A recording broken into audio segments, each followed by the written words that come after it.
Hello my cookers. तो आज मैं आपके लिए लाई हुई एक बहुत ही एज ओल्ड रेसिपी जो सबको मालूम है, but this is my own version of Russian salad. Yes, because लक्ष्य बहुत ही जिद कर रहा था कि उसको कॉलेज में कुछ अच्छा लेकर जाना है, तो मैंने सोचा चलो रशियन सैलेड ही बना देती हूँ।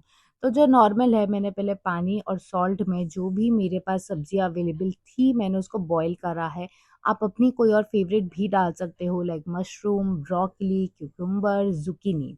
फिर उसके बाद उसमें मैंने डाला बोल में अनियन, कैप्सिकम, पोटैटो जो ऑलरेडी बॉइल्ड था डाइस करके। फिर डिप के लिए mayonnaise, cream, sugar and black pepper. मैंने फ्रूट्स नहीं डाले हैं इसमें, but you can add your favourite fruits, इसलिए मैंने शुगर डाल दिया था। You can also make it as a sandwich, इसमें कोई और अपने फ्रूट्स भी ऐड कर सकते हैं फॉर स्वीटनेस। एंड बस देन रेडी टू सर्व। बहुत ही easy, quick, tasty as old Russian salad recipe was done.